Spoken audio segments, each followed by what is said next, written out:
அனைவருக்கும் வணக்கம். இன்றைய செய்தி நாளை வரலாறு என்ற தலைப்பில் தினந்தோறும் முரசொலி நாளிதழில் வர செய்தியை என்னோட யூடியூப் சேனல்ல பதிவு பண்ணிட்டு வரேன்.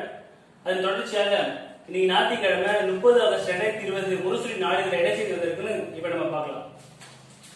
ஆற்றல் மிக்க பேச்சாளரை உருவாக்குவதே நாம் ரகுமான் கானுக்கு செலுத்தும் உண்மையான அஞ்சலியாகும். காணொலியில் படத்தை திறந்து வைத்து தலைவர் மு.க. ஸ்டாலின் அவர்கள் புகழஞ்சலி செலுத்தியிருக்காரு.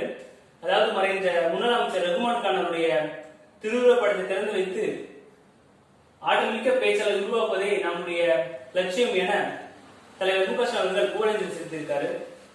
கட்டணம் செலுத்தாத மாணவர்களின் பருவத் தேர்வுகளுக்கும் தேர்வு எழுதிலிருந்து விலக்களித்து மதிப்பெண் வழங்கிடுக.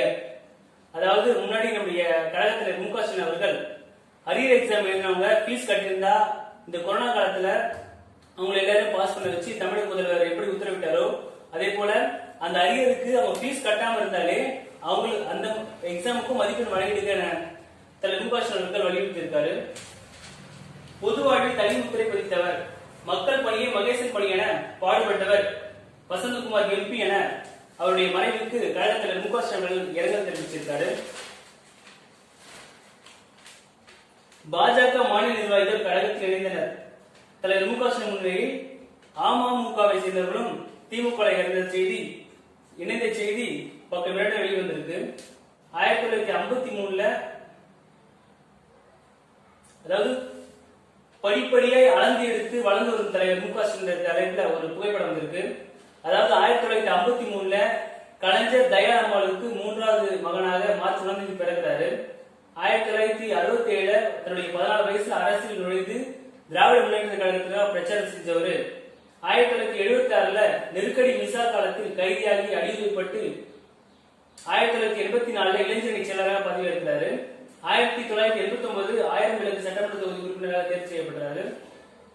1996 சென்னை மேயராக பதவியேற்பு. 2003 திராவிட முன்னேற்ற கழகத்துடைய துணை பொதுச் செயலாளராக தேர்வு. 2006 நகராட்சி மற்றும் ஊரக வளர்ச்சித்துறை அமைச்சர். 2008 திமுக கழகத்தின் பொருளாளராக தேர்வு. 2009 துணை முதலமைச்சராக நியமனம். 2016 சட்டமன்றத்திற்கு எதிர்கட்சி தலைவராக பொறுப்பேற்பு. 2017 திமுக செயல் தலைவர். 2018 திமுக தலைவர். அதாவது தலைவராக மு.க. ஸ்டாலின் அவர்கள் பொறுப்பேற்று இன்னோட 3 வருடங்கள் ஆகிறது. திராவிட முன்னேற்ற கழகத்தான 15வது பொது தேர்தல் கிளை கழக தேர்தல் வெற்றி பெற்ற தேர்ந்தெடுக்கப்பட்டவர்கள் கிளை கழக நிர்வாகிகள் பிரதிநிதிகள் விவரம் விருதுநகர் வடக்கு மாவட்டத்திற்கு முழுமையா வெளிவந்திருக்கு. அந்த மாவட்டத்தை சேர்ந்தவங்க அந்த செய்தியை படிச்சு பாருங்க. சென்னை மேற்கு மாவட்டம் தலைமை செயற்குழு உறுப்பினர் பொறுப்புக்கான தேர்தல் முடிவு விவரம் வெளிவந்திருக்கு.